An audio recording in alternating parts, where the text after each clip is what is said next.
ان نئے انتظامات کے ساتھ ہمارا قافلہ روانہ ہوا۔ اب ہم نشیب میں جا رہے تھے۔ راستے میں اس چشمے میں دوسرے چشموں اور برساتی پانی نے شامل ہو کر ایک پہاڑی ندی کی صورت اختیار کر لی تھی۔ جنگل اب بہت زیادہ گھنا ہو چکا تھا۔ شام ڈھلنے سے پہلے ہی ہم نے ایک نسبتاً ہموار جگہ دیکھ کر کیمپ لگایا۔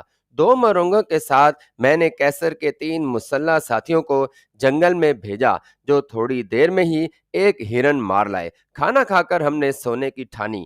اب تک کے سفر میں ہم بارش سے بچے رہے تھے، لیکن اب آسمان پر بادل چھا رہے تھے اور ایسا محسوس ہو رہا تھا کہ موسلا دھار بارش ہوگی۔ پہرے پر کیسر کے ساتھیوں اور تھائیوں کی ڈیوٹی لگا کر میں اپنے سلیپنگ بیگ میں گھس گیا۔ میں گزشتہ 40 گھنٹوں میں ایک پل بھی نہیں سو سکا تھا۔ مجھے سوئے ہوئے 1 گھنٹے سے بھی کم وقت گزرا ہوگا کہ ایک انتہائی خوفزدہ چیخ نے مجھے جگا دیا۔ سلیپنگ بیگ سے باہر آ کر میں نے ٹارچ کی روشنی میں دیکھا کہ قافلے کے باقی لوگ بھی جاگ اٹھے تھے۔ سونے کے باعث چیخ کی سمت کا کوئی صحیح تعین نہ کر سکا۔ میں نے نمبر 2 اور کیسر سے کہا کہ قافلے کے افراد کی گنتی کرو تاکہ معلوم ہو سکے کہ کون موجود نہیں ہے۔ ابھی گنتی شروع بھی نہیں ہوئی تھی کہ ویسی ہی چیخ دوبارہ سنائی دی۔ یہ جنگل میں ہمارے قریب سے ہی آئی تھی۔ ٹارچوں کی روشنی میں ہم اس طرف بھاگے۔ ہم سے زیادہ 50 فٹ کے فاصلے پر شمس دکھائی دیا۔ ایک بڑے اژدہے کا کچھ حصہ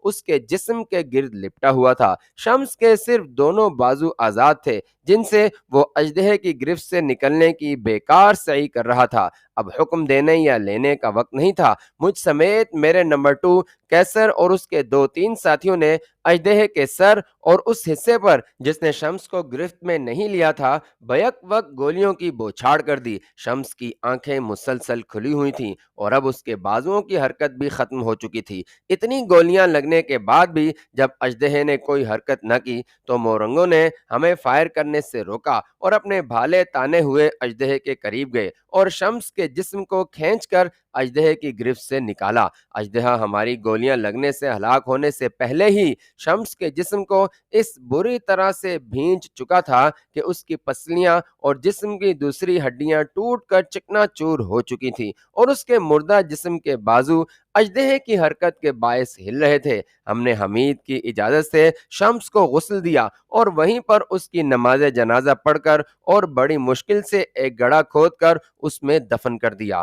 مجھے رہ کر افسوس ہو رہا تھا کہ اگر اتنی جلدی شمس نے ہم سے جدا ہو جانا تھا تو میں نے اسے مارا کیوں اور ذلیل و خوار کیوں کیا۔ شمس کی اس طرح سے موت ہمارے وہم و گمان میں بھی نہ تھی۔ حمید نے ہمیں بتایا کہ شمس ہوائج ضروری سے فارغ ہونے کے لیے جنگل میں گیا تھا اور درخت کے تنے جتنا موٹا اژدہا یقیناً اس جگہ پر ہی تھا جہاں شمس گیا تھا۔ میں نے شمس کا ذاتی سامان اور گائیڈ بننے کا عوضانہ $500 حمید کو دیے۔ تھکے ہارے جب ہم اپنے سلیپنگ بیگ میں دوبارہ گئے تو پرندوں کے چہچہانے سے ہی اندازہ ہو گیا تھا کہ صبح ہو رہی ہے۔ اب خاک نیند آنی تھی۔ بادل بھی بہت گہرے ہو چکے تھے۔ ہلکی ہلکی بوندا باندی کے بعد یوں موسلا دھار بارش ہوئی کہ اللہ کی پناہ، یہ پورا دن اور رات ہم نے پڑاؤ پر ہی گزارا۔ شدید بارش کی وجہ سے ایک تو جنگل میں چلنا بہت دشوار تھا، دوسری وجہ چشمے کی گزرگاہ تھی جس میں برساتی پانی اس قدر چڑھ آیا تھا کہ شور مچاتا اور پتھروں کو اکھیڑتا یہ پانی اب کناروں سے باہر آ رہا تھا۔ قارئین نے اگر پہاڑوں میں برساتی پانی یکلخت چڑھ آنے اور اس کی شدت دیکھی ہوگی تو انہیں بخوبی اندازہ ہوگا کہ ہمارے چشمے کی گزرگاہ کی کیا حالت ہوگی۔ بارش کے ساتھ ساتھ انتہائی کڑکدار بجلی چمکتی اور وقفے وقفے سے جنگل کے درختوں پر گرتی۔ اسی بارش اور آسمانی بجلی کے گرنے کے دوران زندگی میں پہلی مرتبہ مجھے ایک قدرتی عمل دیکھنے کا بچشم خود موقع ملا۔ جنگل میں قسم قسم کے درخت اگے ہوئے تھے۔ ایک بار بجلی ہمارے قریب ہی ایک درخت پر گری۔ درخت کے کئی ٹہنے ٹوٹ کر گر گئے اور ان میں آگ بھڑک اٹھی جسے بارش نے جلد ہی بجھا دیا۔ چند ہی لمحوں میں ہوا میں ایک انتہائی خوشگوار خوشبو پھیل گئی۔ مورنگ خوشبو پھیلتے ہی اس درخت کی جانب بھاگے۔ میں یہ سمجھا کہ وہ ہمیں چھوڑ کر بھاگ رہے ہیں۔ ہم سب خیموں میں بیٹھے تھے جنہیں ہم ایسی ہی ناگہانی صورت میں بارش سے بچاؤ کے لیے ہمراہ لائے تھے۔ میں نے کیسر اور اس کے ساتھیوں کو اشارہ کیا اور ہم سب مورنگوں کے پیچھے گئے۔ مورنگ اس درخت کے گرے ہوئے ادھ جلے ٹہنوں کی بڑی شاخوں کو کاٹ رہے تھے۔ ساری خوشبو انہی ٹہنیوں سے آ رہی تھی۔ تھوڑی دیر میں ہی مورنگوں نے تمام چھوٹی بڑی شاخیں کاٹ کر اور ان کے جلے ہوئے پتے علیحدہ کر کے ان کے دو بڑے ڈھیر بنائے۔ وہیں سے دوسرے درختوں کی لمبی اور باریک شاخیں لے کر انہیں باندھا اور اٹھا کر میرے خیمے میں لے آئے۔ ان تمام شاخوں پر لاتعداد پھنسیاں نکلی ہوئی تھیں۔ انہوں نے شاخوں کے یہ دو بڑے گٹھے مجھے یعنی اپنے وقتی سردار کو پیش کیے۔ مجھے ابھی تک ان کا مصرف سمجھ میں نہ آیا تھا۔ ان شاخوں سے ابھی تک خوشبو آ رہی تھی اور یہ خوشبو مجھے خاصی مانوس محسوس ہو رہی تھی۔ اچانک ہی مجھے یاد آیا کہ خنسا کا ڈرائنگ روم بھی ایسی ہی خوشبو سے مہکا ہوا تھا اور پھر دماغ کے آگے سے پردے ہٹتے گئے۔ عمر نے ایک روز مجھے بتایا تھا کہ کمپوچیا، تھائی لینڈ اور لاؤس کے جنگلات میں اکثر اور برما، آسام اور بنگلہ دیش کے جنگلات میں کہیں کہیں یہ مخصوص قسم کا خودرو درخت پایا جاتا ہے۔ اگر کبھی آسمانی بجلی اس درخت پر گر پڑے تو بڑے ٹہنے ٹوٹ کر گر جاتے اور آگ پکڑ لیتے ہیں۔ اگر بجلی گرتے وقت بارش بھی ہو رہی ہو تو بارش آگ تو بجھا دیتی ہے، لیکن بجلی کی حدت سے شاخوں کا اندرونی رس ان کی جلد پر آ کر پھنسیوں کی شکل اختیار کر لیتا ہے۔ یہ شاخیں دنیا میں سب سے قیمتی لکڑی سمجھی جاتی ہیں اور اسے عود کہتے ہیں۔ مڈل ایسٹ کے حکمران اور امراء اس خوشبو کے دیوانے ہیں۔ سوکھنے پر یہ شاخیں 1976 میں $10,000 میں 1 کلو کے حساب سے حکمران اور امراء بخوشی خریدتے تھے۔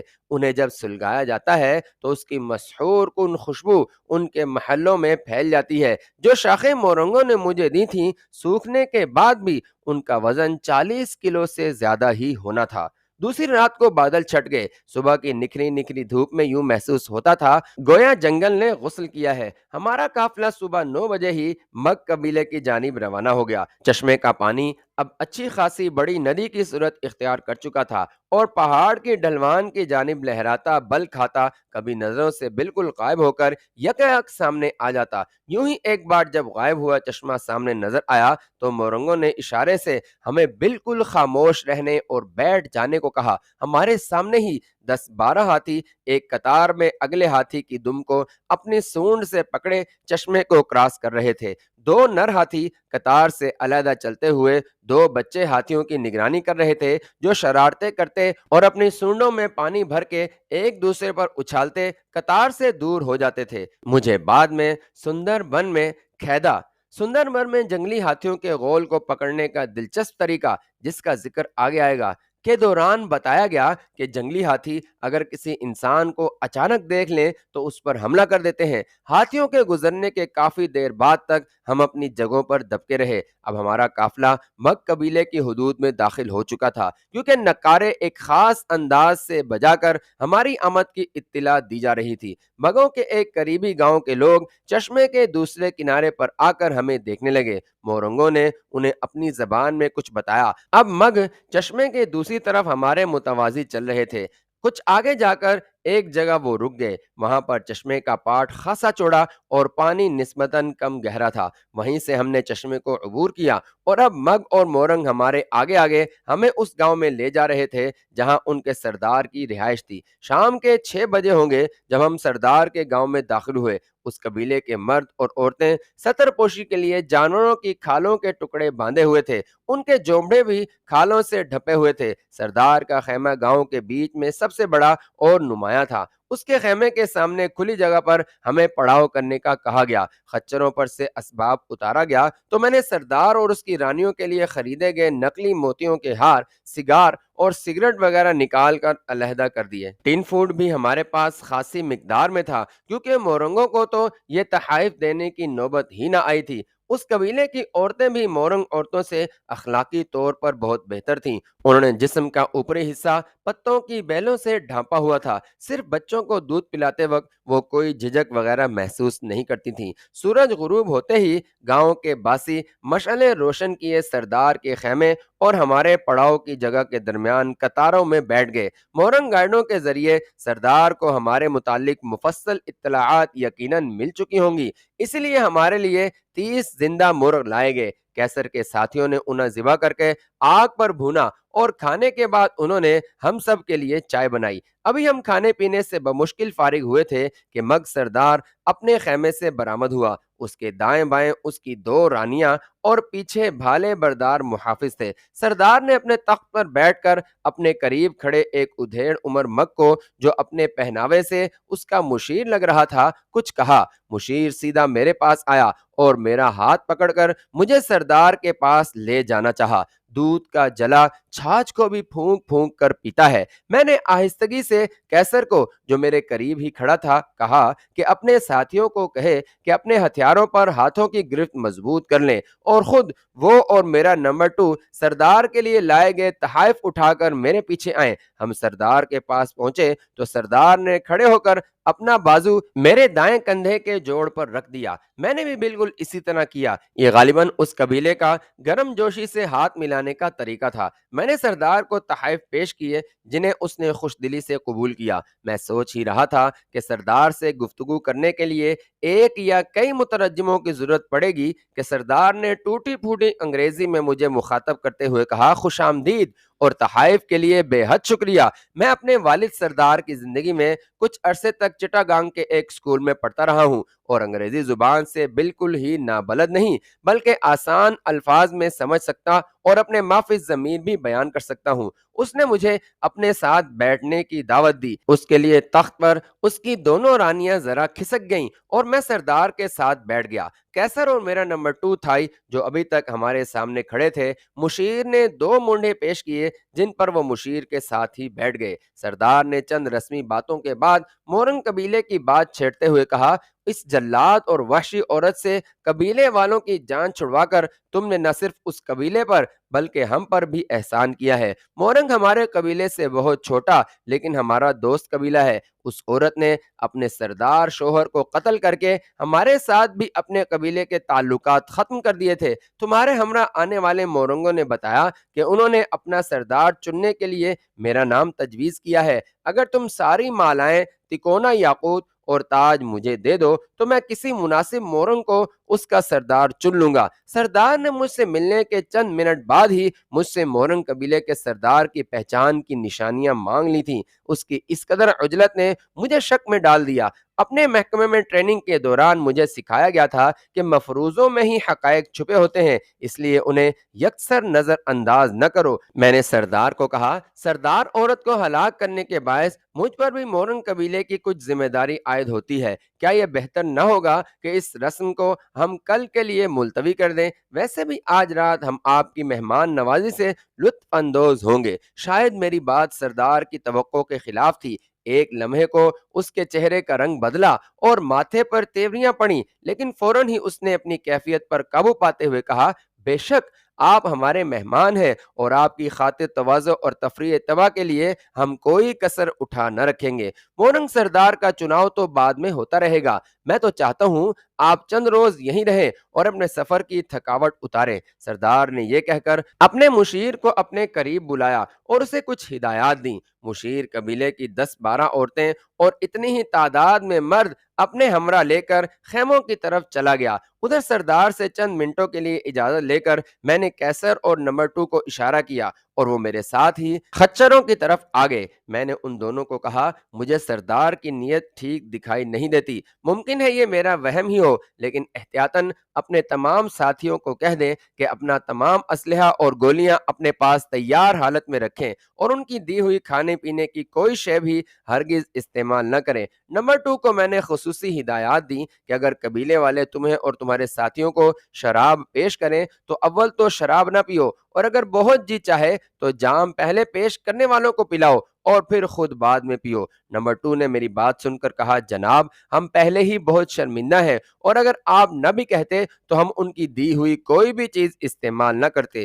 آپ بے فکر رہیں، ہم ہر ممکن احتیاط کریں گے اور ہر دم چوکنا رہیں گے۔ میں ان دونوں کو ہدایات دے کر سردار کے پاس واپس لوٹ آیا، اور چند منٹوں میں کیسر اور نمبر 2 بھی میرے ساتھیوں تک میرا پیغام پہنچا کر اپنے مونڈھوں پر آن بیٹھے۔ میری غیر موجودگی میں سردار کی 2 رانیاں بھی اپنے خیموں میں جا چکی تھیں۔ تھوڑی دیر بعد ہی بہت ساری لکڑیاں میدان میں ہمارے سامنے ڈھیر کر کے الاؤ روشن کیا گیا، اور 3 نقارے الاؤ کے دوسری طرف بجنے لگے۔ 3 مگ مرد ایک بڑا مٹکا اٹھا کر لائے اور سردار سے قدرے فاصلے پر رکھ دیا۔ مٹکا کسی سیال شے سے بھرا ہوا تھا۔ چند لمحوں میں ہی 15 مگ عورتیں اپنے چہروں اور بازوؤں پر مختلف رنگوں سے سجاوٹ کر کے آئیں۔ ہر ایک کے ہاتھ میں ایک خالی جام تھا۔ وہ سب سردار کے سامنے اکڑوں بیٹھ گئیں۔ ان کے پیچھے ہی 15 مگ مرد بھی آگے۔ ان کے جسموں اور چہروں پر بھی مختلف رنگوں سے لکیریں کھینچی ہوئی تھیں۔ یہ دونوں ٹولیاں سردار کے سامنے ابھی بیٹھی ہی تھیں